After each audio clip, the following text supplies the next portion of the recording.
है तो किसी भी आप जिसको भी आप ज्यादा मान्यता देते हो, अगर किसी देवी देवता को भी मान्यता नहीं देते तो अपने माँ बाप के ही 1 मिनट के लिए ध्यान करो और उसके बाद अपने सबर को ध्यान करते हुए कौन सा सबर चल रहा है उससे पहले 3 बार धरती माँ को नमस्कार करते हुए वही कदम जमीन पर जिस दिन आप रखकर चलेंगे तो कहते हैं काल का प्रभाव 24 घंटे के लिए आपसे दूर भाग जाएगा और काल आपके नजदीक नहीं लगेगा।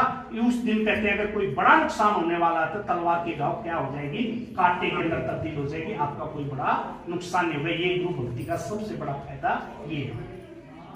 तो बात चल रही थी कि रामनाथ तुम पूछो वही तो मुक्ति भेद समझाओ तो ही कहते प्रातः उठकर ब्रह्म जगाओ देकर शब्द सुना दो, क्योंकि बिना शब्द कुछ ज्ञान नहीं। शब्द क्या है? शब्द ये है कि आपकी जगह का नाम क्या है? कसोली। पहले तो हमें ये ज्ञान है ना कसोली जाना है, फिर हमने ध्यान क्या रखा किस रोड से जाना है। जरा सा मार्ग भटकते तो हो सकता है कई किलोमीटर दूर जाना पड़ता, फिर वापसी होकर आना पड़ता। तो ये इसको बोलते ज्ञान के साथ ध्यान भी होना चाहिए। ज्ञान ध्यान संपूर्ण दो तेरी हृदय बीच में प्रकट हो। कहते जेहि भी तो हुए हिया उजियारा तेकर कहूं सुनो व्यवहार।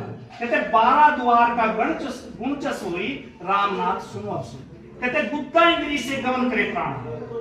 अगर गुप्ता इंद्री के द्वारा हमारा लास्ट में प्राण निकलता है अंडज माही जी समाना उसकी अगला जन्म अंडज योनि के अंदर उसका जन्म होगा।